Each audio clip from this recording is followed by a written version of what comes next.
I built a pickleball court in my backyard, and today I'm going to tell you everything I went through to make this happen, as well as a full cost breakdown at the end. And do my neighbors hate me? Yeah, well, you'll have to stick around to the end to find out.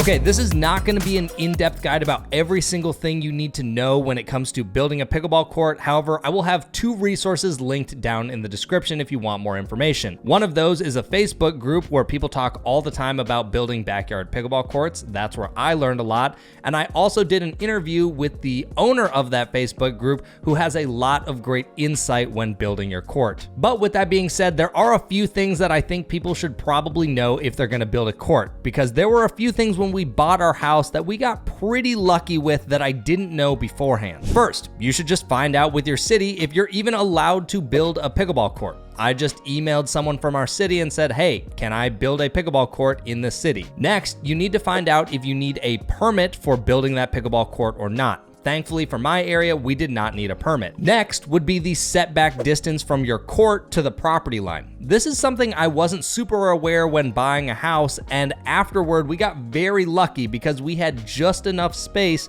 to fit the court and not go over the setback distance. Another really important thing is the impervious surface limits of your area. In a lot of city, you are only allowed to have so much hard surface area on your land before it becomes a flooding issue. So make sure that you know the impervious surface rules for your city, as well as how much impervious surface area you can add to your house before going over that limit. Another big thing that we knew when buying the house is that you want to find a backyard where the length is running north and south. The reason for this is because if you go east and west, in the morning you're going to be looking into the sun, and in the evening you will be looking into the sun, and it will make playing much less enjoyable. And finally, you should probably ask your neighbors if they're okay with you building a court, because it would suck to spend all this money building a court and then have your neighbor trying every single day to get it removed.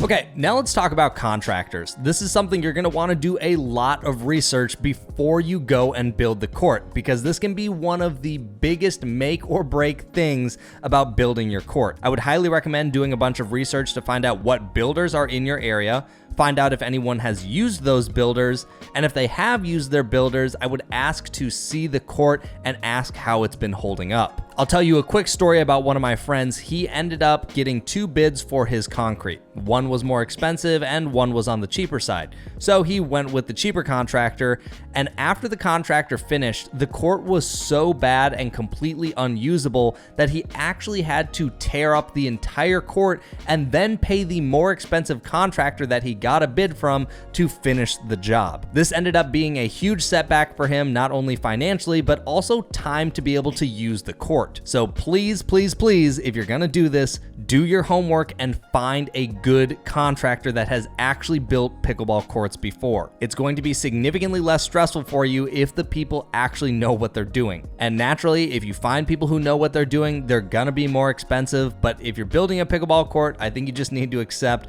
that it's not going to be cheap, and you would rather have it done well than have it done poorly and then be sad every single time you use the court. Now let's talk about the 3 different surfaces that you can have for your pickleball court.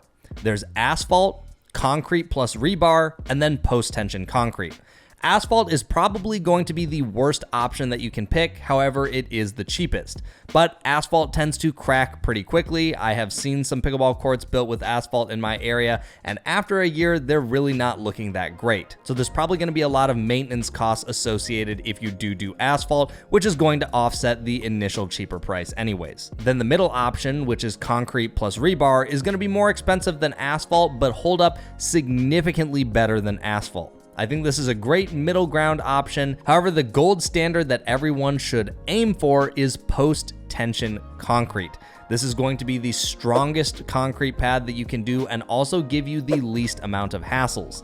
If you do concrete plus rebar, you have to put saw cuts or control joints in the concrete pad, and you're going to hear later why this can be a little bit annoying. With post-tension, you completely get to avoid saw cuts or control joints. Now, of course, post-tension is going to be the most expensive option, but I think if you're really serious about building a court that's going to last, this is what you want to aim for. In my case, I ended up not being able to do post-tension concrete because I just couldn't find a contractor in our area that did post-tension concrete. However, it definitely would have been my first choice had I been given the option. The next thing you need to understand is what the size of your pickleball pad should be. The minimum recommended standard online is 30 feet by 60 feet because the pickleball court itself is 20 feet by 44 feet, and then you need extra space to be able to run off and play. I actually have seen a court in our area that only did 20 by 44 for the dimensions of their court, and then it's grass surrounding the entire court.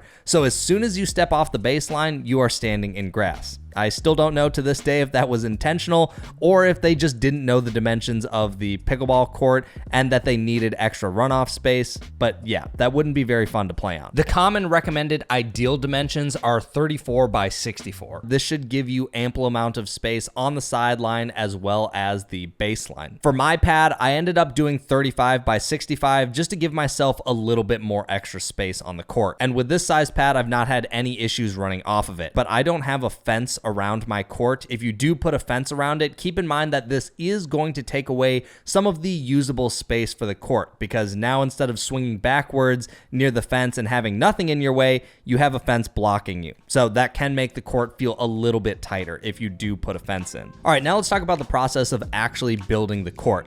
The first thing you need to know is that we started building this in fall of 2024, and the reason for this is because when you finish the concrete, it takes 30 days for it to cure.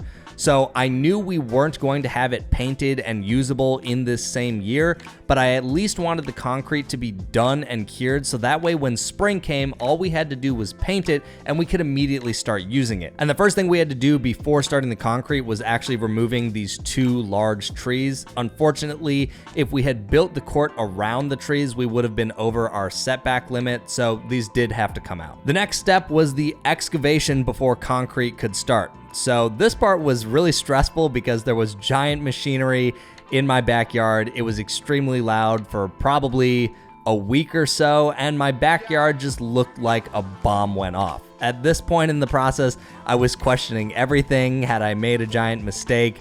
I was pretty much freaking out the entire time they were digging in my backyard. But basically, they dig up the area where the pad would go, and then the final step of this is they compact the dirt, so that way the concrete has a nice stable base to be on top of. Then after the excavation was done, this is where the concrete people come in and start doing their work. First, they put in the frame for the concrete that will hold everything together, and then after that, they put down what's called a vapor barrier. And the reason you do a vapor barrier is so that moisture doesn't come up from the ground and then ruin your concrete. Mine was a single 6mm barrier. However, after reading online, it does sound like it's probably recommended to do 2 6mm barriers just to be a little safer. I've heard that one single 6mm is completely fine, but if I was to do this over again, I would probably do 2 just to be extra safe. Then after that, they start putting in the rebar joints. This is what holds the concrete and makes it even stronger. And then after this, they start pouring the concrete. Now, once the concrete is poured and completely dry, the next thing that they have to do, because this wasn't a post-tension concrete slab, is they have to put those saw cuts inside of the concrete. These are basically these lines that go all throughout the court, and the reason you have these is to control cracking of the court. If there's already these lines put within each area of the concrete pad, if it starts to crack, it doesn't spread and go through the entire court, and instead controls where the cracks end up. Now, another thing you guys should know about pickleball courts is that these are not built completely level. These are actually built with a slope so that water can run off it. Because you're using an acrylic-based paint for the court surface, you don't want water to pool up and sit on top of it. After building a court, the industry standard that I have heard is doing 1 inch for every 10 feet that you have on the court. And ideally, you're going to run it from left to right, going along the width of the court and not the length of the court. Because of course, if you were going the length of the court, one side is going to be lower and someone has to hit higher to go over the net, and then the other side is actually going to be hitting down more. Now, of course, after the 28 days of the concrete curing, we finally were able to actually kind of use the court. So we taped our own lines and set up a temp net. And I was the first person to hit a tweener on this court, and it was with a trainer paddle. All right, so after the concrete pad was built, winter was coming up. So at this point, I had to wait probably another 7 to 8 months before we could start doing anything. And then once we got closer to spring, what I realized we were gonna have to do next is deal with water drainage for the court. So one of the things you'll notice is that since this court is put up against my garage, they actually installed a drain up against the garage so that way water could not sit up against the foundation of my garage and then drain out. So since I had plenty of time to observe snow melting and water draining off of my court, I started to see where water was pooling up. And it was pooling up quite a bit right where they set it to run off. And so this meant we needed to put a French drain beneath this so that we could direct the water away from the court and also away from the house. Now, one final thing we ended up doing is that we had these really large bushes that were running against our fence. And I just realized that once summer came, balls were probably going to go inside of those bushes all the time. And since it ran the entire length of our fence, I figured we should probably get those removed now. Also had them level the rest of my yard, because one thing you'll learn after you build this is once the concrete pad is put in, it's going to be higher than your grass. And I also didn't really want grass around my court, because if I was going to have to mow the lawn, I didn't want the blade being anywhere near the concrete. So I had some guys come in and level the rest of my yard just so things were more even and there weren't areas that were super high. This was something I actually didn't account for and really didn't hear many people talk about when they were building their courts. So depending on your yard, definitely be aware of this. Once all of that was done, spring was finally here and it was time to paint the court. Like I said before, you use an acrylic-based paint and there are multiple companies out there that you can use. The paint for my court was from a company called Sportmaster, but there's also Acritech, which is a big sponsor of the PPA, and I know a lot of people love their stuff. They were actually my first choice, but I couldn't find an Acritech contractor that could do my court in my area, so I ended up going with a company that has painted a lot of the facilities in my area, since I knew that they had some pretty decent recommendations. Now for my court, I did not end up doing any cushion layers, and part of this was because I've heard of different facilities that have done cushioned layers, and people are always on the fence about whether or not they like how the ball bounces. And I knew that my friend whose court I used all the time, he didn't use any cushioning and I loved how the court played, so I kind of just copied how his was. The painting was done over several days, and once the final coat was finally put down, I had to wait 24 hours for the paint to cure before we could finally play on the court. Now the net we ended up using was from C&D, and long before I had even built the court, I was planning on using C&D nets. I've played on C&D nets a bunch on the APP tour. They've been highly recommended across the pickleball space, so I was pretty dead set on using one of these. So I ended up doing one of the flat, heavy-based C&D nets, and full transparency, they did send this net to me for free. Before I was about to purchase one, I had reached out to them and just asked if they wanted to be a sponsor of the channel, since this net is going to be in a lot of my future videos, and they said they were going to have to think about that, but at a minimum, they would be willing to just send me a net for free. But like I said before, I was already dead set on buying one of these nets anyways, regardless of if they were going to send me one for free. That just kind of ended up being a happy accident. They're extremely heavy-duty nets, and if you buy one of the ones on wheels or the heavy-duty flat-based nets, they come with a 10-year warranty. I did also recently find out that they have made a cheaper option that's around $1,600 and on wheels and looks just like their heavy-duty versions. It's not built like one of those cheaper temp net options that no one likes playing on, so if you are looking for another heavy-duty option that is cheaper than their championship net, then they do have that as well. We actually had a huge storm after the court was finished and we put the net up, and that storm did absolutely nothing to the net. So even though this isn't an in-ground net post, that net is not going anywhere. The other reason I did this is I didn't want to do in-ground net posts because I live in Minnesota and we have a lot of ice and cold weather. I didn't want water to get inside of those and then expand and damage the concrete even more. So my thought process was the less I can interfere with the concrete, the better.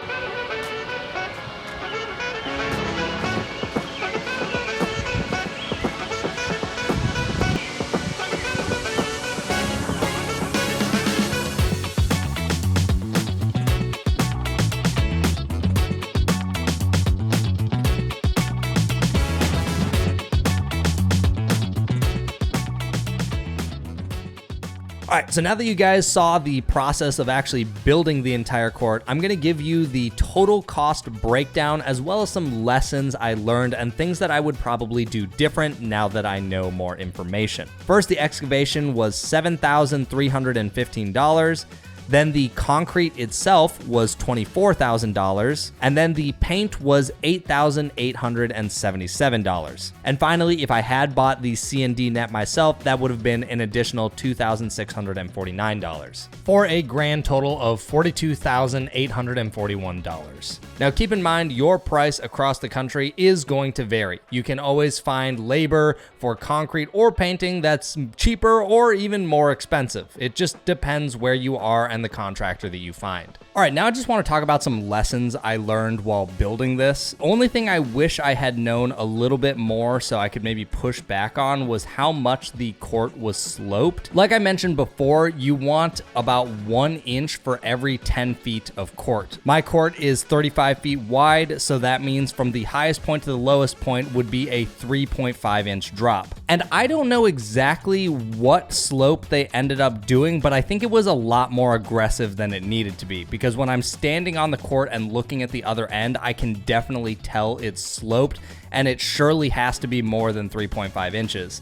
While it doesn't seem to impact play, and when I'm on the court using it, I don't think about it, I don't notice it, but it is something that when I'm standing still and looking at the horizon line, I can definitely tell it's tilted, probably more than it should be. Now, the second thing would be the saw cuts. Like I said before, I couldn't avoid this because I just didn't have post-tension concrete contractors around my area. However, the things that I think I would have pushed back on was making sure that some of the extra saw cut lines were outside of the bounds of play. Most people are never going to notice these saw cuts on my court. However, I know where they're placed, so I just know where to find them. And there are some lines running the length of the court that I really wish I had moved outside of the play bounds. It has not impacted a bounce a single time. I'm really not even worried about it impacting the bounce anytime coming up. However, I think it would just make the court look a little more aesthetically pleasing had those lines been placed outside of it. Now, the reason it was done this way is that concrete contractors tend to prefer to space these out in even amounts, and I believe mine were spaced every 10 feet or so. So some of the lines are just in areas that I think it would be better if it was outside of the play box. Because the other thing you need to know about saw cuts is that eventually those are going to hairline crack. They're not going to be a major crack.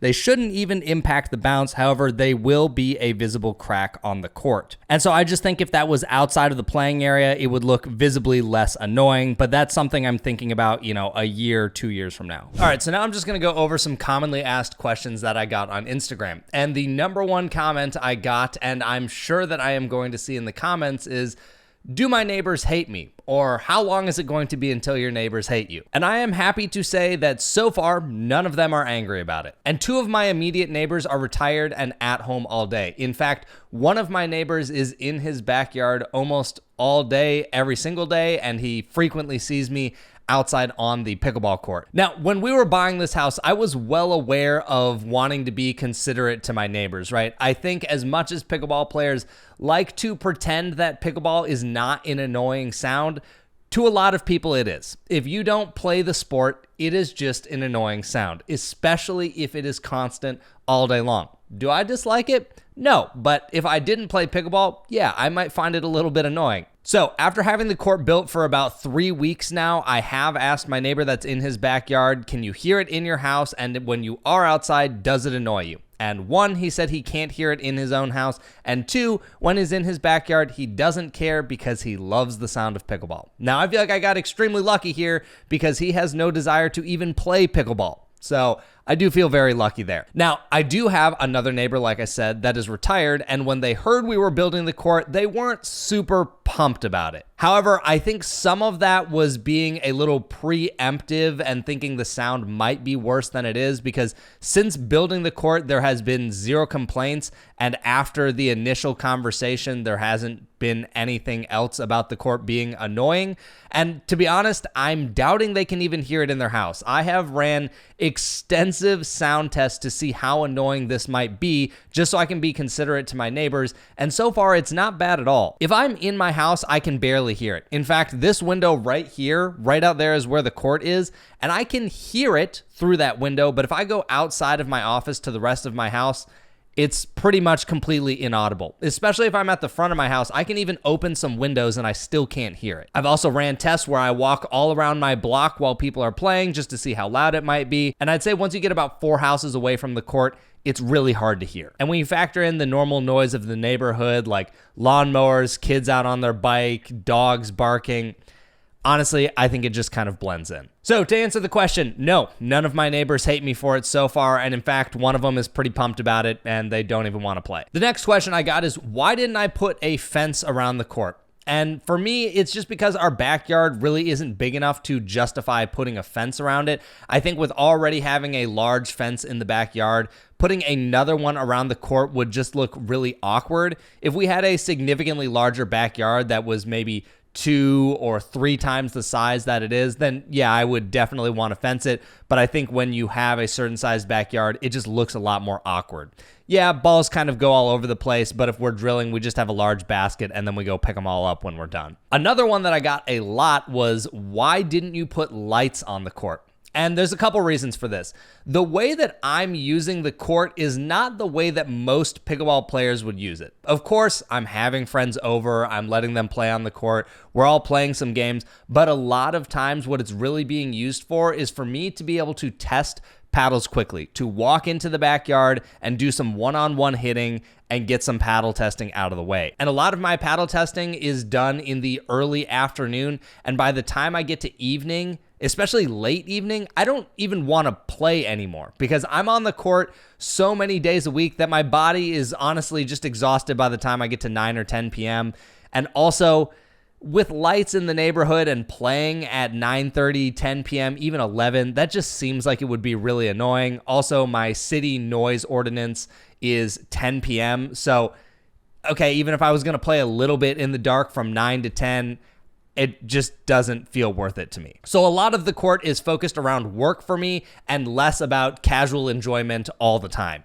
Another similar question is, why didn't you cover the court? The zoning laws in my city would definitely not allow me to do that. I believe that it's something like the covering can't be higher than my house, and that would be far too low to be able to play pickleball under. And honestly, I don't mind getting some sun anyways. Another one was, how often do you need to clean the court? So far, I really haven't had to do this yet. On the 4th of July, there were some fireworks from other people's yards that ended up landing on my pickleball court, and then there was some little debris that I cleaned up. I just took a hose, got it wet, and then took a brush and just kind of got it off the court. But for the most part, the rain will handle it, and a lot of times, if there is debris all over the court, I'll just take a leaf blower and just blow it off really quickly. But yeah, anyways, that was the entire process of building this pickleball court. Thanks to everyone who has watched this video, and a huge thanks to everyone that's been a big part of this journey. Like I said, I still can't believe that I have a pickleball court in the backyard. It is a massive blessing and is making doing this work a lot easier than it has ever been. And when I started this 4 years ago, I never, ever, ever would have imagined it would get to the point that it is now, and I'm extremely thankful for it. And for all of you who have trusted me to help you make your purchase decisions when it comes to paddles over the last few years. So anyways, excited to go make some content, and I'll catch you guys in the next one.